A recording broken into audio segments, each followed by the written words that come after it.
Tangan kanannya hangus terbakar.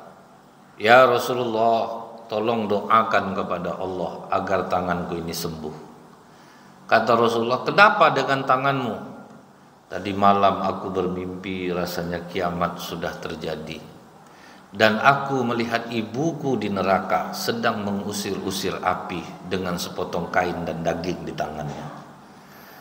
Aku katakan kepada ibu, wahai ibu, bukankah engkau di dunia taat beribadah dan ayah ridho kepadamu? Kan di taat ibadah bu, suami ridho lagi. Memang betul nak, di dunia ibu taat beribadah dan ayah kau ridho kepada ibu. Tapi selama hidup di dunia hanya sepotong kain dan daging inilah ibu pernah bersedekah. Dengan itu dia ngusir-ngusir api, jadi tidak mempan mak, pelit. Kalau ayah mana ibu? Ayahmu dermawan nak, dia sedang di surga membagi-bagikan air di telaga Kausar. Aku pergi ke surga dan melihat ayahku membagi-bagikan air. Marah aku ya Rasulullah. Dalam mimpi itu rasanya aku katakan kepada ayahku, sungguh tega engkau ayah. Ibu berjuang di neraka mengusir api, engkau di sini membagi-bagikan orang minum. Minta aku segelas ayah agar kuberikan kepada ibu. Ayahku menjawab, jangan nak, di sini sudah tidak ada tolong menolong lagi. Aku tidak peduli ya Rasulullah. Aku rampas segelas air di tangan ayahku. Aku pergi ke neraka bermaksud hendak memberi ibuku minum, tapi belum sampai gelas itu ke mulut ibuku, api neraka datang menyambar tanganku. Aku bangun hangus ya Rasulullah. Diletakkan Rasulullah tongkat di tangan wanita itu. Ya Allah, bila benar mimpi wanita ini, sembuhkanlah tangannya. Sembuh Pak. Berarti inilah yang banyak kena orang-orang rajin sholat tuh Bu.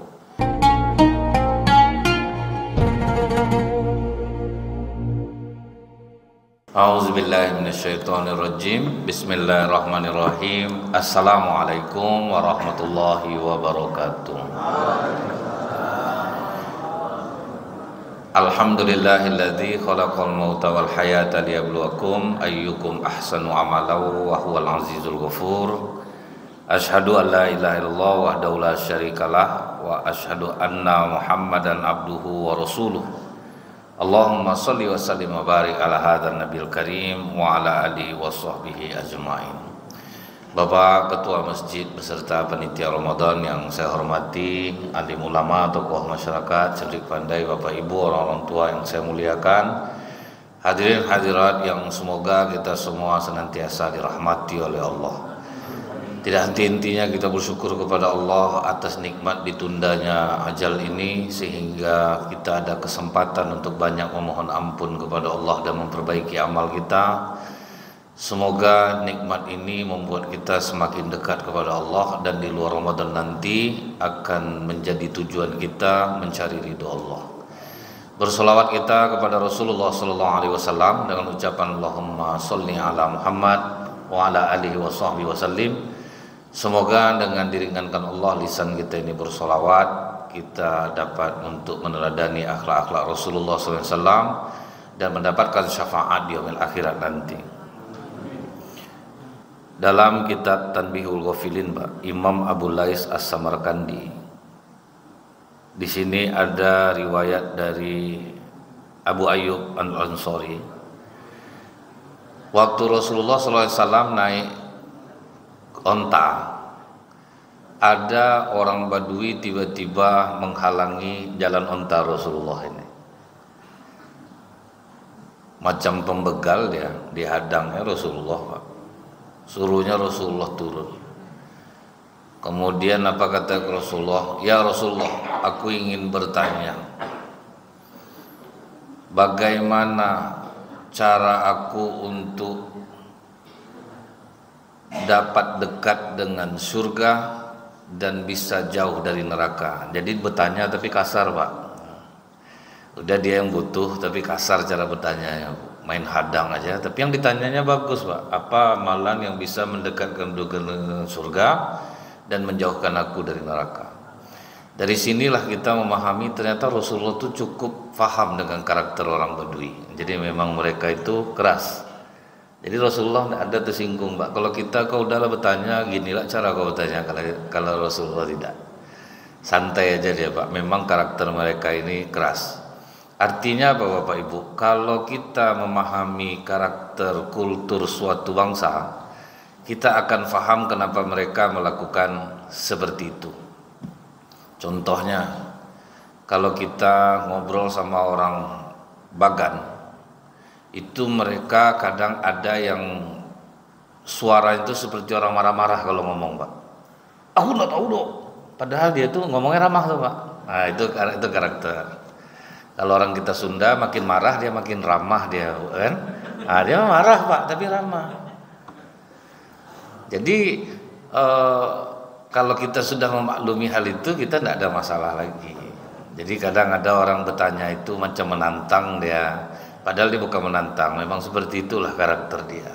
Orang aja kadang yang terkejut mendengar cara orang bertanya. Jadi dari sini kita paham ya Ibu ya, bahwa kita harus bisa memahami. Jadi jangan sampai buruk sangka langsung kepada orang lain ketika dia seolah-olah sepertinya kasar. Mana tahu memang seperti itulah bawaan dia. Sama dengan masalah buruk sangka ya Bu ya. Ada ibu nih, suaminya kebetulan pas dapat naik jabatan. Biasanya ramah dia di masjid Bu. Jadi pas ada ibu-ibu di sebelahnya menyapa dia, Bu Ajah, gini aja dia Pak. Ya, langsung ibu nih cerita, baru suami naik, baru lain lah sombongnya. Tidak mau dia memandang wajah saya Bu, lain lah sombongnya nih. Rupa ada yang bertanya ke ibu tuh, Ibu kenapa itulah salah tidur saya semalam, sakit leher saya nih, rupa salah tidur Pak. Nah kita ada buruk sangka. Ini yang dikatakan Rasulullah, Bu, jika engkau melihat satu keburukan di diri seorang muslim, cari 70 kebaikannya. Maksudnya itu tutup betul jalan untuk kita buruk sangka itu. Namun Bapak Ibu, apa pengakuan para ulama? Berpuasa di tengah hari yang terik lebih mudah bagiku daripada tidak berburuk sangka kepada orang lain. Nah, itu beratnya Pak. Payah berbaik sangka itu lebih ringan puasa lagi. Kalau puasa ibu-ibu sanggup, tidak bergunjing sehari sanggup? Tidak yakin saya. Kadang sedang tadarus itu menceritakan kue orang aja kerjanya Bu. Kan terdengar di luar tuh Pak, sambil dia tadarus nunggu dia ngaji itu. Tidak usah beli kerupuk bawang tempat Bu Des nih lagi Kak, patah gigi palsu suami. Terdengar keluar. Terdengar keluar Bu. Ah, itulah susahnya. Jadi karena saya tahu Bu, ini payah untuk dihindari. Nah, ini kita harus sadar juga nih Bu. Kata ibu kami mau balik ini tidak bergunjing juga sama Pak. Menggunjing amplop masjid lah kadang kalau duduk tuh. Sama aja sebetulnya Pak. Jadi tiru sifat sahabat Rasulullah. Ketika dia mau tidur dia berdoa kepada Allah, ya Allah, jangan beri dosa siapapun yang menjelekkan aku hari ini. Aku sedekahkan diriku untuk siapapun menceritakan keburukanku. Jangan beri mereka dosa, karena kita pun macam itu Pak. Awak pun bergunjing juga. Jadi kita tidak usah sok suci betul lah Bu, karena kita tahu ini kelemahan kita Pak. Memang payah, terbayang tidak ibu-ibu duduk berlima tidak bergunjing. Tuh hambar tuh Pak, payah tuh Pak. Susah tuh Bu, tidak mungkin rasanya. Walaupun kadang pakai kata-kata ini, aku bukan menjelek-jelekkan orang ya Kak ya, memang tidak boleh sebetulnya itu. Datang kakak yang penasaran, tidak apa-apa lah Bu, kalau memang nyata tidak apa-apa. Kan inilah gaya. Karena penasaran Pak. Jadi pahami karakter orang supaya kita bisa memaklumi apa yang mereka lakukan. Secara tidak langsung yang dilakukan Rasulullah inilah keuntungan orang yang belajar psikologi Pak. Orang psikologi itu Bu, payah mancing emosinya. Karena dia paham Pak, dia mempelajari hal ini. Harus paham dengan karakter orang. Mengenai pertanyaannya ini dijawablah oleh Rasulullah. Jika engkau ingin dekat dengan surga, jauh dari neraka, sembah Allah, jangan kau sekutukan dengan apapun. Kata-kata ini mudah Bu, sering kita dengar. Menyembah Allah, tidak menyekutukan sesuatu apapun itu, memang kita zaman sekarang udah tidak ada lagi nyembah pohon, kita tidak ada lagi nyembah batu. Tapi kita banyak yang menyembah jabatan. Kadang ini sudah dianggap maklum Pak. Jadi Ustadz, suami saya bisa duduk di jabatan itu, tapi ada yang minta 200 juta. Ini kan salah satu contoh yang sudah halal menurut kita nih Pak. Saya bilang, ibu cerita 200 juta ke saya ini pedagang bu, besar 200 juta itu kalau dalam pikiran saya.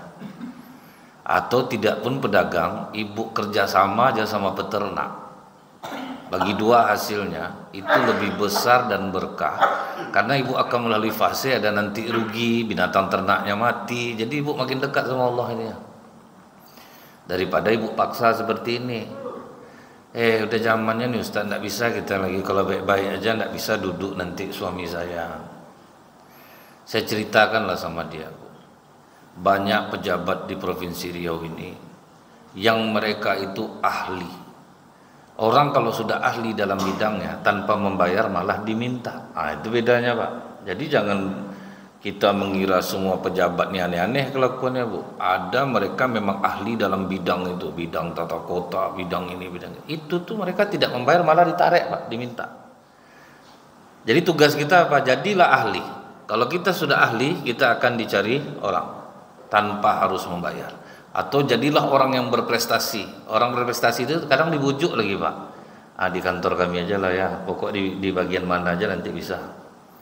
Itu kalau orang berprestasi, orang ahli. Jadi kita ini dituntut kalau anak itu pokoknya kamu ahli, kamu di satu bidang, maka kamu akan dicari orang. Kalau tidak, kamu harus membayar nanti untuk mendapatkan jabatan. Kata-kata Ustadz itu memang betul Ustadz, tapi bisa stuck apa saya? Oh ya udah, itu terserah ibu. Kalau ke saya ibu cerita, tentu saya membantahnya, disebabkan saya tidak melakukan hal itu dan itu tidak bidang saya. Tapi kalau ibu cerita ke orang kebanyakan, itu hal yang wajar, nama ada zamannya seperti itu. Mungkin pun diantara kita menganggap itu hal yang biasa Pak. Jadi dibayarnya lah jabatan itu bu, duduklah suaminya. Dalam waktu 1 tahun perkembangan harta cukup signifikan Pak, banyak hartanya. Saya tidak mengatakan suaminya korupsi, tidak, karena kan banyak juga Pak uang tinjuan, tamparan, sikutan, tendangan. Jadi macam-macam lah duitnya, kaya lah dia dengan jabatannya itu. Menangislah ibu tuh ketemu saya. Apalagi yang ibu tangiskan? Apa yang ibu inginkan sudah dapat. Dalam 10 hari dia kerja Ustaz, 3 hari cuman dia di rumah, terlalu sibuk betul dia. Ibu terimalah konsekuensi ini, kan balasannya dapat kekayaan, kemewahan. Saya sangka ya dia dinas luar Ustaz, lupa bercewek dia Ustaz. Lah selesai. Saya heran Ustaz, suami saya ini PNS kok sering Kapolres nelpon dia. Dia curiga juga saya tuh Ustaz. Suami saya ini PNS, kenapa Kapolres sering nelfon dia? Kalau udah Kapolres nelfon dia bisik-bisik. Pas dia mandi Ustadz nelpon lah Kapolres nih. Saya angkat, rupanya cewek Ustadz. Ditukar suaminya tuh bu, nama cewek itu jadi Kapolres supaya tidak curiga istrinya. Sakit hati saya Ustadz, saya ambil HP ya, saya rendam dalam gelas kopi. Pas dia keluar dari kamar mandi, mana HP abang? Tuh sedang minum kopi sama Kapolres. Sejak itulah berkelahi terus kami. Dan ibu tuh sampai hari ini sebentar check up awal bro, check up ini, belum ngambil obat ini, udah Pak sakit terus Pak. Tidak ada yang sehat lagi sejak kejadian itu. Jadi sesuatu yang salah tuh Pak akan menyalahlah semuanya jadinya, akan kena lah buahnya, buah busuknya itu kepada masalah lainnya. Jadi ini yang banyak terjadi nih bu, orang menyembah jabatan. Ada yang jadi penyembah uang. Nah, yang penyembah uang ini pernah saya sampaikan ke Bapak Ibu mengenai ada ada caleg yang mau maju. Ada kan di Pekanbaru ini ada ibu-ibu nih bu, 2 kali sebulan kami ini masuk. Jadi waktu Rabu pertama saya masuk, datang caleg dari partai A. Ustadz, nanti ada penyampaian visi dan misi dari ibu caleg, dia mau maju ibu nih. Oh ya enggak apa-apa bu, saya senang Pak kalau makin lama dia memberikan sambutan bu. Ceramah saya kan tinggal 5 menit lagi Pak, jadi agak terbantu juga saya. Kalau perlu masuk terus asal dia datang. Macam-macam partainya itu Pak, ngasih kata sambutan lah ibu nih. Pertama ibu-ibu ini tidak respon bu, diam aja. Ibu-ibu, insya Allah saya akan maju tahun depan, jadi mohon bantuannya. Pertama ibu-ibu tuh biasa aja wajahnya, kan saya duduk di depan, ini kan dibuka, jadi nampak saya wajah ibu-ibu ini tidak respon. Tapi setelah ibu ini mengatakan, bu, saya kemari membawa sembako 5 kilogram beras, satu papan telur, Indomie 1 kardus, ada juga ikan sarden, mereknya Mili ya bu, bukan karamel, gitulah tuh pak. Karena dia tahu Mili yang paling mahal. Jadi nanti tolong diterima ya bu, namanya udah dicatat ya bu Emma ya. Itu family bu Emma nih pak calegnya. Udah selesai dibagi-bagi. Apakah ibu-ibu mau memilih saya untuk tahun depan? Iya bu, pokok kami memilih ibu. Ajarkan kami cara mencoblosnya. Ada semangat lah ibu tuh menunjukkan cara mencoblos ya bu ya. Rabu ketiga saya masuk lagi pak, ada lagi caleg masuk.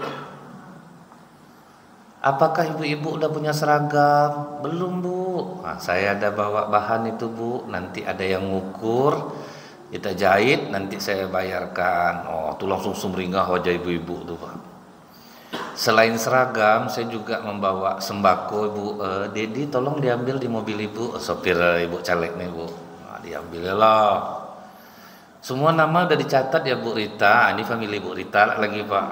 Yang family Bu Emma tuh bu ngamuk nih. Mas tengok. Udah apa kemarin. Selain sembako ini ibu-ibu, saya juga ada sedikit rezeki. Masing-masing ibu-ibu akan mendapatkan 200.000 rupiah. Ibu sudi menolong saya besok milih? Iya bu, kami pokoknya milih ibu. Duit merubah segalanya pak. Saya di depan tak tahan, saya mau ketawa bu. Ibu-ibu tuh berkelahi dia sama dia jadinya. Datang yang family caleg yang kemarin, tak boleh kayak gitu kak, kita kan udah janji kemarin milih ibu tuh. Apa kau di 200.000 lagi tambah seragam, nampak kelahi dari depan tuh. Itulah dahsyatnya duit merubah orang pak. Jadi ngeri nih bu, kita ndak nyembah batu ndak, tapi nyembah duit, nyembah pasangan hidup. Itu banyak tuh. Orang yang nyembah pasangan hidup ini bu ya, pokoknya sampai ada kalimatnya lah gitu pak ya. Kalau misalnya abang meninggal bang, kepada siapa lah aku menyandarkan diri aku. Itu kan udah menganggap suami selain Allah. Atau tidak apa sekali bu, pokoknya dia benar-benar apa kata pasangan hidup dia diikutkan ya. Makanya banyak laki-laki itu tergelincir gitu bu. Dari 20 orang laki-laki, 20 orang yang sakit jantung, 16 itu laki-laki, cuma 4 perempuan. Jadi laki-laki ini banyak kena jantung, Pak. Abang tengok suami siapa tuh, pangkat rendah, tengok dari rehab teras dia. Ini awak kaya, pangkat tinggi, nggak bisa. Itu dia buat jantung suami naik itu. Dia melepaskan masalah aja, akhirnya mainlah suaminya. Main di kantor suaminya, ibu tahu enggak betapa berdenyutnya jantung menjelang pemeriksaan tuh pak. Itu yang banyak laki-laki kena sakit jantung pak. Pergi dia ke toko bangunan, pak nanti tolong kasih kwitansi kosong ya pak ya, biar saya isi angkanya. Nanti kalau ditelepon orang kantor saya bilang segitu. Menjelang itu tuh selesai bu, jantung berdenyut, enggak tenak tidur malam. Belum lagi ini nanti menelpon lu, itu tuh yang banyak buat laki-laki itu jantung. Perempuan apa enak tidurnya pak. Yang kena masalah kan suaminya. Jadi maka perempuan tuh sehat jantungnya bu, dia melepaskan aja. Yang berpikir yang laki-laki ini pak, dia yang akan liang kangka, dia yang akan kena panggil, dia yang kena merasakannya. Dan laki-laki selalu pasang badan, istri saya tidak terlibat, istri saya tidak terlibat. Itu laki-laki pak. Tidak ada yang bilang dia istri saya yang nyuruh saya, dia juga kena lagi. Kamu kan suami, kamu pemimpin, kena juga, bagus nak ngomong lagi kan pak. Jadi ini bu, orang-orang sholat masih banyak melakukan ini. Jadi kalau kita udah menyembah Allah tuh udahlah, tundukkan nafsu kita untuk ikut kepada Allah, ajak dia dialog. Macam kami ustadz-ustadz ini kan banyak juga jadi penyembah uang pak. Saya kan udah pernah ceritakan sama bapak ibu.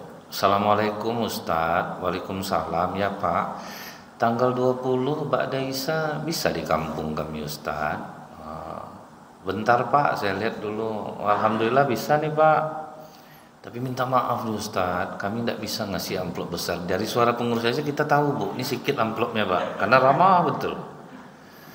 Tak apa-apa Pak, tidak usah itu Pak pikirkan. Alhamdulillah, makasih banyak lah Ustadz, sama-sama Pak. Selesai yang pertama nelfon, sejam kemudian nelfon yang kedua.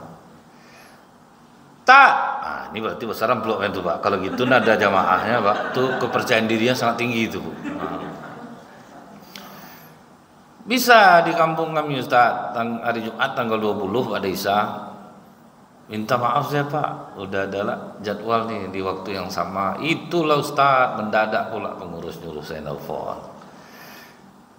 Kata pengurus itu kalau Ustaz bisa sekitar 7 juta terus tunggu dulu Pak. Dia jam berapa tadi itu Pak? Itu Pak. Ngeri nak tuh Bu. Jadi segalanya kita ini sekarang Bu, nah mau Ustaz, mau jamaah. Apalagi Ustaz ini ngolah pakai dalil lagi Bu, kan ngajak-ngajak orang umroh tuh Pak kan. Nanti kita akan pakai kereta cepat ibu-ibu. Rupa sampai di Mekah sejauh-jauhnya orang jalan kaki dibuatnya Pak. Macam mana nih Ustaz?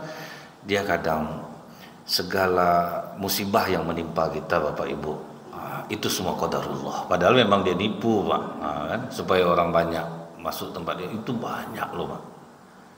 Ngolah pakai dalil lagi Bu. Makanya besok hukuman kami ini yang paling berat, menarik-narik usus di neraka. Datang orang bilang, Ustaz kan ngajak kami kebaikan dulu. Ya saya ngajak baik tapi saya tidak melakukan. Ya itulah besok.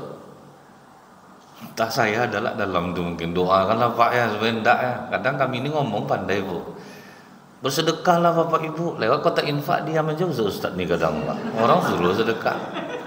Terperhatikan kadang sama jamaah nih Pak. Jamaah ini kan jeli juga. Aku udah 3 kali aku perhatikan Ustaz nih Pak. Saya lihat kotak infak diam, tapi ceramah sedekah bukan main berapi-api lagi. Memang iya Pak. Saya pernah ceramah Bu, 100 pasang sendal orang di masjid. Kenapa sendal kita yang hilang? Seharusnya kita introspeksi diri. Berarti ada hak orang yang tidak kita keluarkan. Sudah saya ceramah, sendal saya hilang Pak. Wah berarti untuk saya dari kajian ini. Malu saya tidak mau saya bilang sama pengurus masjid Bu, malu saya Pak. Dia aja saya lagi. Tidak saya cari-cari betul sendal itu, kok nak nampak sama orang nanti Pak kan. Jadi kadang kita sendiri itu Bu, masih ada penyembahan seperti itu tanpa kita sadari. Kalau yang menyembah pohon, nyembah kuburan itu Pak ya, dia masih halus-halus nih Pak, tidak begitu kelihatan, kecuali di beberapa daerah gitu ya Pak ya. Yang nyembah kuburan itu masih banyak Bu. Orang ke kuburan itu mendoakan ahli kubur Pak ya. Ini yang meminta tuh banyak. Saya pernah jumpa beberapa kertas permintaan di kubur seorang mufti Pak di Tembilahan. Dan ada juga juru kuncinya Bu yang membuat cerita bobo, cerita nanda itu Pak ya. Ada orang setelah dia pulang dari sini dia tidak dapat anak, yang tidak dapat jabatan. Itulah cerita yang mereka karang turun-temurun sehingga kotak infak itu penuh Pak. Dan di kuburan itu banyak. Dan itu di zaman sekarang loh. Jadi memang yang seperti itu masih banyak juga, dengan alasan-alasan ya kita kan dia orang soleh, mana tahu lewat dia doa kita dikabulkan. Kan ada istilah tawasul. Nah itu bukan tawasul. Kalau yang seperti itu bukan tawasul. Nah jadi ini masih banyak juga. Nah ini yang pertama Pak, kalau sembah Allah jangan sekutukan dia dengan apapun. Kemudian yang kedua, kata Rasulullah, jika kau ingin dekat dengan surga, kemudian jauh dari neraka, kamu dirikan sholat. Ini kan hal yang sepele yang sering kita dengar Pak, sholat. Tapi Bapak Ibu, kalau kita lihat laki-laki di zaman Rasulullah itu, pengakuan sahabat apa? 24 kali kami perang sama Rasulullah. Belum pernah Rasulullah meninggalkan sholat jamaah. Itu dalam keadaan perang tuh Pak. Jadi apa kata orang Quraisy? Kita akan serang Muhammad dan para sahabatnya saat mereka melakukan amalan yang lebih mereka cintai daripada anak dan istrinya. Maksudnya apa? Sholat jamaah. Jibril menyampaikan ke Rasulullah, mereka akan menyerangmu saat kau sholat ya Rasulullah. Langsung berubah cara sholat khauf. Dibagi Rasulullah sahabat jadi 2 barisan. Begitu rakaat pertama yang di depan sujud, rakaat yang di belakang memenggul senjata. Rupa dalam perang pun Pak tetap siaga. Selesai yang di depan sujud, berdiri, gantian pula yang belakang pula sujud, yang di depan pula yang mengawasi.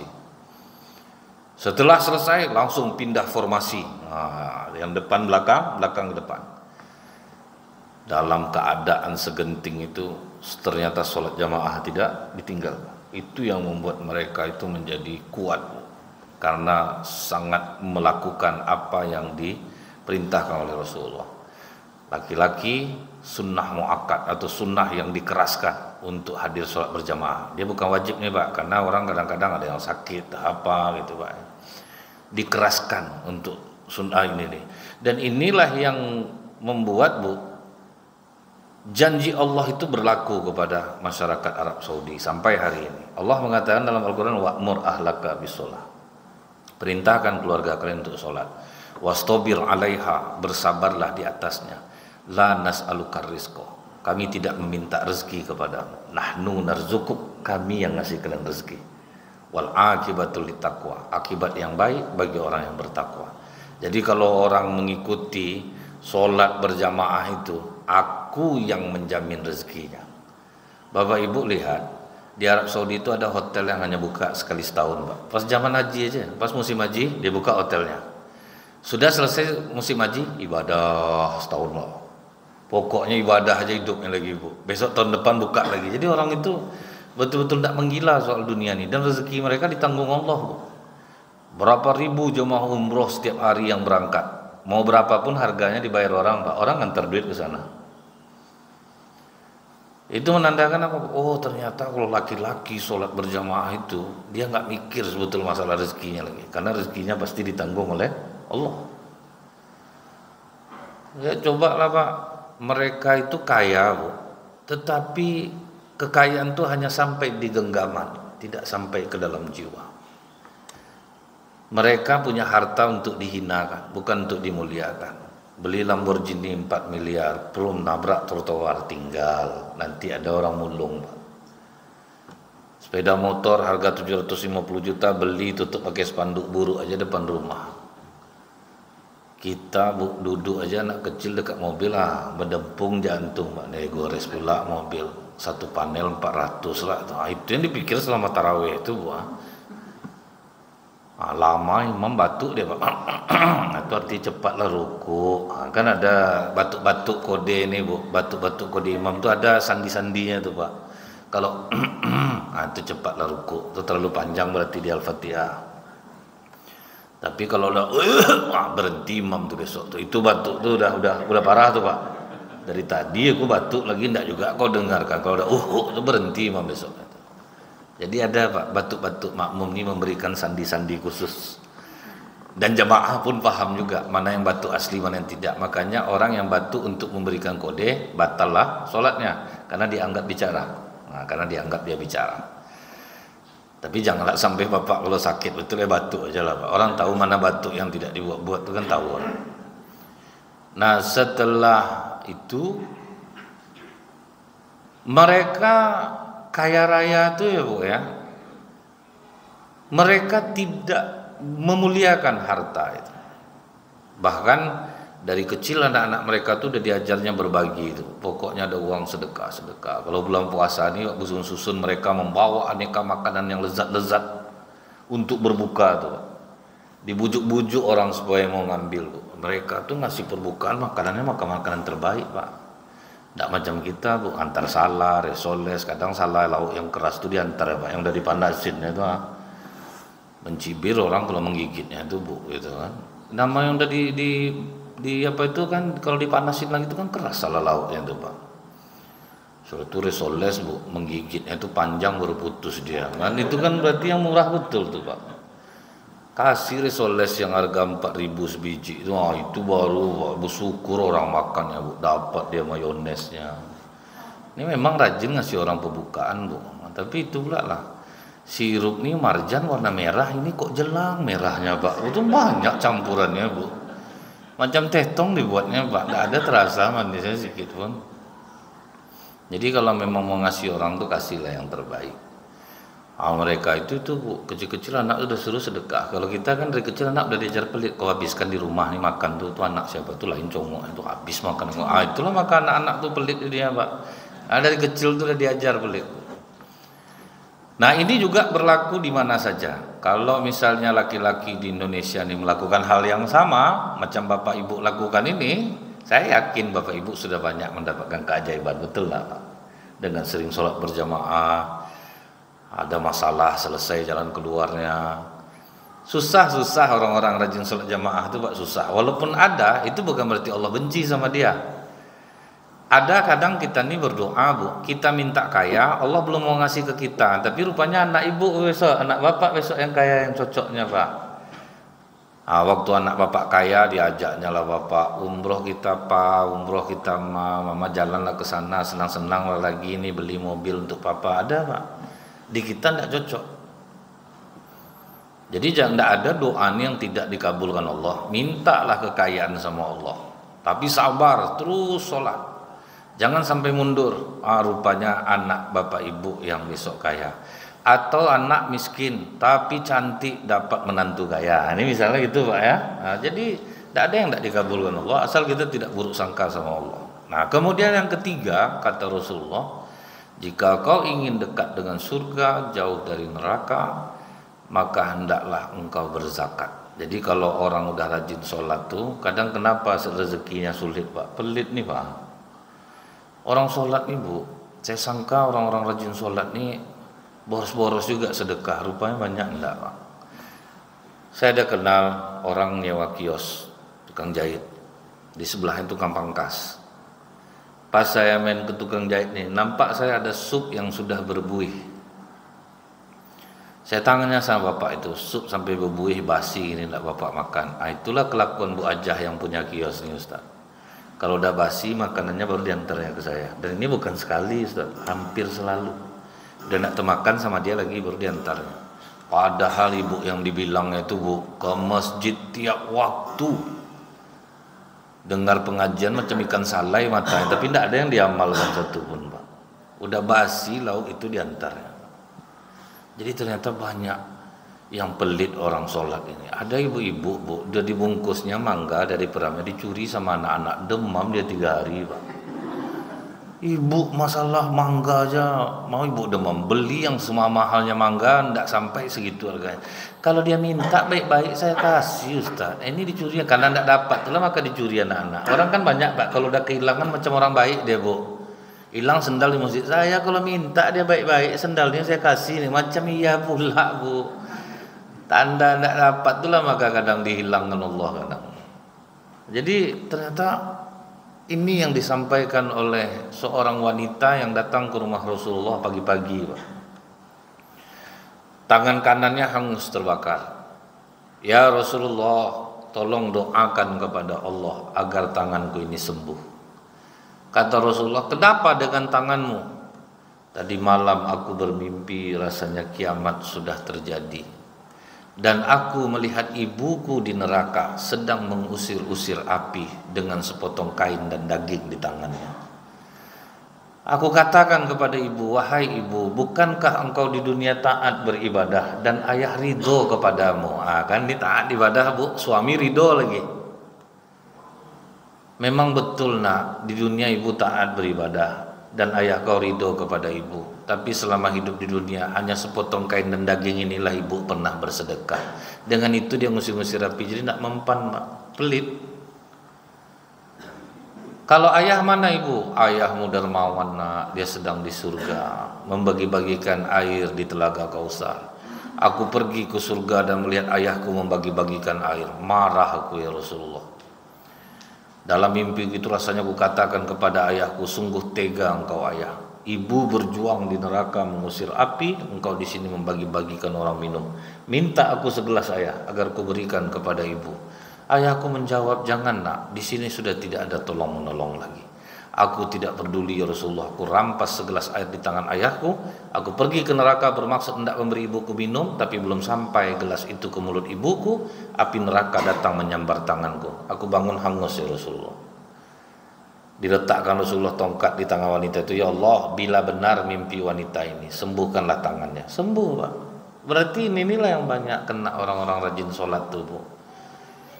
Yang gratis-gratis paling kencang dia ke masjid tuh, Pak. Kadang bawa tupperware dia, Bu, disalinnya lauk-lauk masjid tuh asal ada, Pak ya. Pengajian yang bawa makanan lah, Pak. Sampai saya tuh, Ibu, pernah saya ceramah, ada piring saya tuh isinya anggur, salak, kemudian jeruk, duku, apel. Saya tinggal beruduk lenyap, Pak.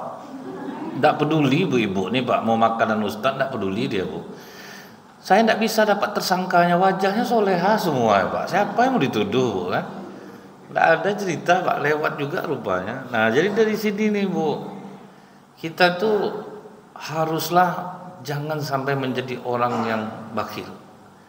Nah, ibu-ibu sekarang ini, Bu, keinginan mereka itu sedekah tinggi, makanya di masjid-masjid itu banyak pengurus itu yang ngandalkan ibu-ibu sekarang, karena ibu-ibu itu tahu, dia udah tahu hadis ini, dan makanya mereka itu berlomba-lomba dalam menyumbang. Dan rugilah kita yang tidak mau ikut ambil bagian dalam menyumbang itu, Pak. Dalam bersedekah kita tidak mau, kita bentuknya untung. Nah, biarlah ada bapak tuh selesai sama dia tuh, ada ibu tuh selesai, akhirnya kita tidak dapat bagian itu, Pak. Terbuktinya di mana, Bu? Saya pernah nyampaikan ke Bapak Ibu, di Mekah, Madinah rumah sakit sepi.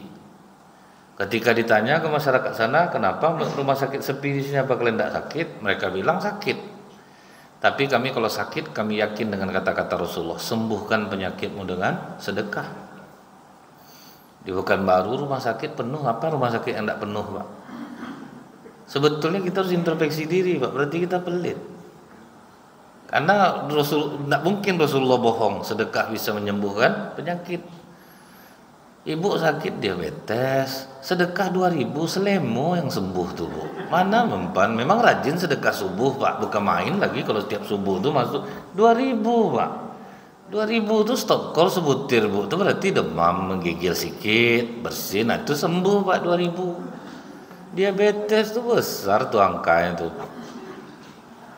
Sedangkan ingat saya, ibu-ibu migrain, udah saya coba neuralgia tidak mau sembuh, Ustaz. Udahlah, Bu, buang besar aja lah, Ibu. 2.500.000 teng baru ngontak ke kepala, Pak. Itu dia, Pak.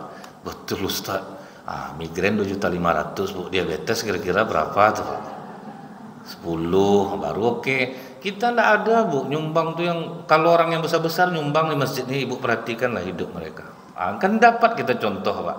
Siapapun dermawan di dekat masjid kita ini, perhatikan hidupnya, berkah bertambah, badan sehat. Kalaupun dia sakit, dia tidak pernah mengeluh. Itulah efeknya, Pak, orang-orang yang rajin menyumbang.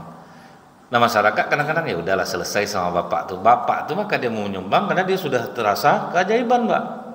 Ibu-ibu yang nyumbang besar di masjid ini, dia mau aja kapan perlu sendirian dia, karena dia tahu keajaiban dari diri dia. Semalam, Bu, acara buka bersama, dia undang seluruh kawan-kawan alumni dia, dan saya tahu, Pak, untuk paket makan di Arya Duta itu satu orang selama bulan Ramadan 178.000, all you can eat. Satu orang 178.000. Ibu kali 75 orang. Rupanya donaturnya cuma satu. Saya perhatikan dia, Bu, ya, dari wajah, senyumnya, waduh, pantas dia ambil bagian ini. Saya itu senang nih orang bahagia, Ustaz. Asal mau aja kawan-kawan saya ini ngumpul lah. Biarlah. 75 kali 178 lumayan duitnya tuh, Pak. Berapa duitnya tuh, Bu? Tapi santai, tapi nampak, Bu, wajah tuh ceria, nengok orang apa, enggak pindah kebahagiaan orang ke diri dia, Pak. Jadi ini nih, Bapak Ibu, kalau kita rasanya sakitnya agak parah, itu agak besar sumbangnya. Paling tidak sakit tidak sembuh, tapi jiwa mampu menerima takdir Allah itu. Kalau enggak, Bu, pantang ditanya orang, macam mana kabar, Bu, aja. Kalau udah itu panjang, Pak, enggak ada lagi itu.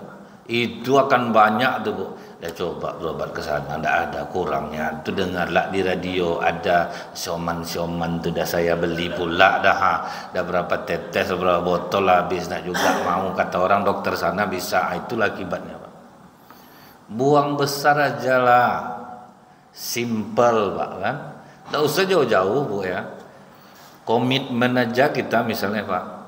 Ya Allah, kalau betul kata Ustaz Nazril nih, hadis Rasulullah mengatakan sembuhkan penyakit dengan sedekah. Sakit aku agak parah nih ya Allah. Cuma aku tidak ada duit sekarang, tapi aku berniat aku akan sedekah ke Masjid Al-Munawwarah ini 20 juta. Tapi aku cicil-cicil. Ini tidak disebutkan nih Pak, aku cicil-cicil ya Allah. Coba aja lihat keajaiban niat tuh. Tidak usah disampaikan ke orang, kita sendiri ya. Tapi kalau udah sembuh janganlah nak jadi nyumbang. Ada sembuh, tidak usah lagi. Ini kadang orang ini cerdik Pak. Ada orang mau terjun payung Bu, saking takutnya dia, ya Allah, terkembang payung aku nih, aku bantai sapi di rumah. Pas terjun kembang payungnya, tidak jadi sapi, ya Allah kambing aja. Selamat di bawah ayam jadinya Bu. Itulah banyak orang itu kan seluruh orang sedekah Pak. Jadi kalau kita niatkan Bu ya, aku sakit, aku parah ya Allah, aku udah tanya ke dokter komplikasi, aku sedekah 20 juta ke Masjid Al-Munawwarah, tapi aku tidak bisa langsung ngasihnya, aku cicil-cicil ya Allah. 500 sebulan, 200, 300, tengok keajaibannya. Niat itu aja itu sudah banyak terjadi perubahan ke dalam jiwa. Sama yang saya bilang tuh Bu, dia tidak pernah ngasih maknya, sakit parah, tiap sebentar rumah sakit masuk. Begitu dengar ceramah saya Bu ya, ada penyesalan dirinya, ngapalah dia hadir Pak, akhirnya kan harus keluar besar dia jadinya Pak. Tapi yang dikasihnya siapa Bu? Emak kandungnya Pak. Dikasihnya emaknya 30 juta Bu. Terkejut emaknya, tidak pernah dikasih anaknya duit, ditaruh duit itu di kepala. Ya Allah, sembuhkan anak aku ya Allah, angkat penyakitnya, ampuni dosa-dosanya. Boom, rasa disiram es jantung saya langsung Ustaz. Hilang masalah. Karena emaknya doanya ikhlas Bu. 30 juta Pak, siapa yang tidak ikhlas berdoa? 30 juta tidak ikhlas orang berdoa. Itu Bu. Jadi kita harus tahu Bu, di angka berapa orang akan ikhlas. Makanya saya anjurkan dulu Bapak Ibu, kalau ngundang orang makan ke rumah, kasih makanan-makanan terbaik. Udang galah itu kan jarang tuh Pak, kepala baung, ikan kakap, pokoknya yang enak-enak tuh Bu. Ibu perhatikanlah tangan orang berdoa itu rata-rata di atas tuh Pak. Amin ya Allah. Ditengoknya juga udang galah tuh Bu. Ya Allah. Jadi ada keikhlasan dia untuk mengaminkan. Ini ngundang orang makan Bu, telur rebus dibelah dua, kasih kuah kacang. Macam mana doa tuh mau sampai Pak? Awak keras juga, banyaklah tuh summa khususonnya Pak, summa khususon ala hadhihi. Ini bapak kami Ustaz, ini kakek kami, sama 7 turunan yang lalu Bu, itu didoakan semua tuh Pak. Tuh naik rumah baru, mana ada orang ikhlas mengamin, tangan orang di lutut semua Pak. Amin. Amin. Kadang sambil cerita lah tuh. Aku kalau tahu ini lauk bang bagus makan di rumah, memang parah. Gimana mau naik doa itu ke langit Pak? Jadi ini Bapak Ibu coba buktikan ya, Rasulullah tidak akan berdusta. Bapak Ibu sekarang yang sakit-sakit parah, ini ada masjid kita, ada di sini udah terdata fakir miskin, sudah terdata anak yatim, hajarlah sebesar-besarnya. Karena saya pernah merasa Bu ya, sedekah saya sudah maksimal, tapi saya jual mobil susah Pak. Yang nelfon tukang pakang aja, sampai saya berpikir rasanya saya maksimal sedekah, tidak mungkin akan disulitkan Allah. Wah berarti saya belum maksimal nih, karena udah 2 kali iklan di OLX bayar 100.000 seminggu, nggak mau Pak.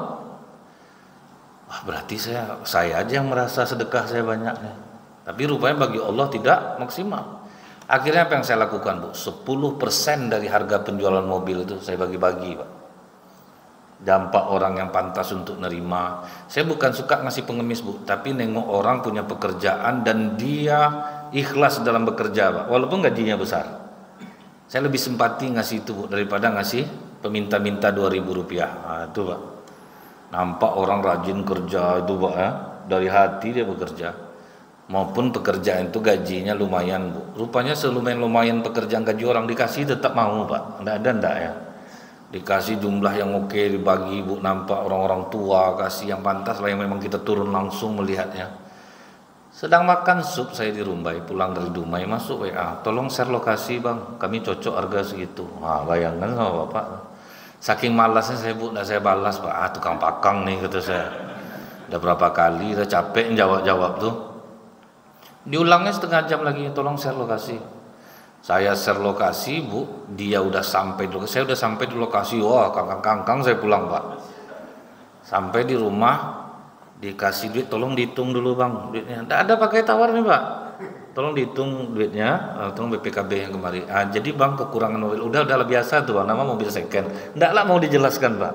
Kekurangan mobil itu apa? Nama mobil second, wajar lah katanya. Karena pemakaian.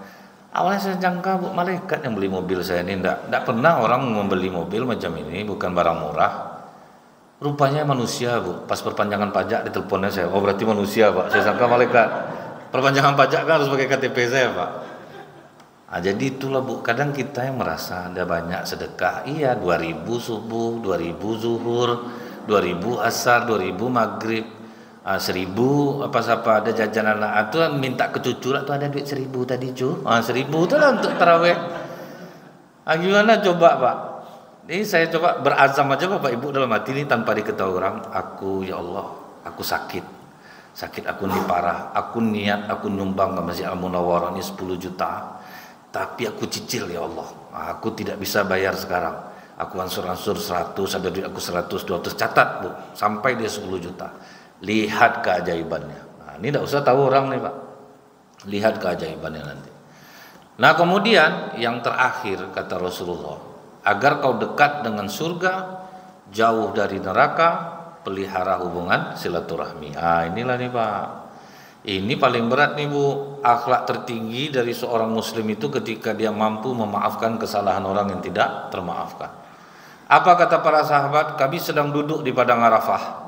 Tahu-tahu Rasulullah mengatakan apa, Pak? Jangan ada yang duduk bersamaku orang yang memutuskan hubungan silaturahim. Kita ini banyak, Bu. Kenapa silaturahim namanya? Yang satu rahim yang paling penting, Pak.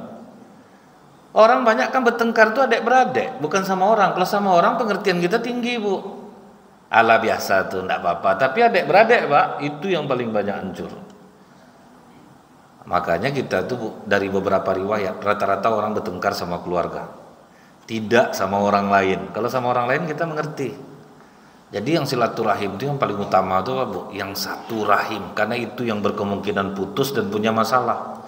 Kalau kita ini silaturahmi memperkuat hubungan kasih sayang, Pak. Kalau adik-beradik itu memang berkelahi, Pak. Kadang tidak bertegur sapa. Tapi kata Rasulullah, jangan duduk bersama orang yang memutuskan silaturahim. Tiba-tiba di belakang Rasulullah berdiri anak muda lari, dia langsung keluar, Pak. Tidak lama sudah itu balik. Dari mana kau, kata Rasulullah, kok keluar kau? Aku ngomong, aku sudah lama tidak tegur sapa dengan tanteku, ya Rasulullah. Kami ada bertengkar. Jadi tadi aku sampaikan kepadanya, Rasulullah melarang duduk orang yang memutuskan silaturahim. Terkejut tante aku tuh. Dia minta ampunkan kepada Allah untuk diriku, aku memintakan ampun kepada Allah untuk dirinya. Jadi kami sudah berbaikan, ya Rasulullah. Makanya aku duduk lagi di sini. Memangnya kenapa, ya Rasulullah? Tidak boleh duduk bersamamu orang yang memutuskan hubungan silaturahim. Kata Rasulullah, rahmat Allah tidak akan turun kepada satu kaum bila ada di antara mereka yang memutuskan hubungan silaturahim. Awak udah enak-enak duduk di masjid, rupanya ada di antara bapak ibu nih yang sedang bertengkar sama keluarga, tidak bertegur sapa, sesama jamaah, kadang jauh-jauh duduknya, Pak, kan? Tidak mau bersalam, kan banyak di masjid-masjid macam itu tuh, Pak. Aku kalau tidak mau masuk bulan puasa, Bang, tidak akan bersalam aku sama dia. Itu tuh bilanglah tuh, Pak, bilanglah tuh. Jadi sangkanya, Bu, bulan puasanya aja perlu maaf-maafan tuh, Pak. Padahal di bulan manapun kita tidaklah nunggu aku mau minta maaf sama dia pas tunggu mau masuk puasa lah. Kan ada juga orang macam itu, Pak. Nunggu puasa lah baru minta maaf. Setelah itu apa kata Rasulullah, Bu? Rasulullah pas duduk nampak oleh sahabat Rasulullah tersenyum lebar. Ditanya oleh sahabat, kenapa kau tersenyum, ya Rasulullah? Aku melihat di padang mahsyar 2 orang laki-laki tertunduk di hadapan Allah. Yang tertunduk pertama mengatakan, ya Allah, ambillah seluruh kebaikan yang ada pada diri dia, karena dia pernah menzolimi aku di dunia. Kata Allah, apa kebaikan yang mau dikasih ke kau? Tidak ada sedikit pun kebaikannya. Rupanya memang jahat orang ini, Pak. Setelah itu apa kata Allah? Angkat kepalamu. Yang menuntut pertama ini, Bu, pas dia angkat nampak dia istana yang sangat indah. Istana untuk Nabi apa itu, ya Allah? Istana untuk orang melakukan amal seperti apa itu? Istana untuk orang siddiq seperti apa itu? Kata Allah, istana ini untuk orang yang mampu membayarnya. Siapa yang mampu membayarnya ya Allah? Kau pun mampu membayarnya. Dengan cara apa? Maafkan kesalahan saudaramu. Wah, itu rupanya. Jadi kalau kita pikir-pikir, biarlah. Penting aku besok di surga mendapatkan istana di surga. Aku tidak akan mau dendam-dendam sama orang. Karena apa? Dendam ke orang akan menyakiti diri sendiri, Pak. Kan udah kita kaji minggu lalu. Kita sendiri yang rugi, tidak kita maafkan orang, kita sendiri yang rugi. Badan awak sakit dibuatnya. Memikirkan dia malam langsung berdebar jantung kita, itu tuh yang membuat susah tidur kita dibuatnya. Jadi inilah Bapak Ibu ya, 4 amalan yang mendekatkan kita dengan surga, menjauhkan kita dari neraka. Mohon maaf lahir batin. Subhanakallahumma bihamdika asyhadu an la ilaha illa anta astaghfiruka wa atubu ilaik. Assalamualaikum warahmatullahi wabarakatuh.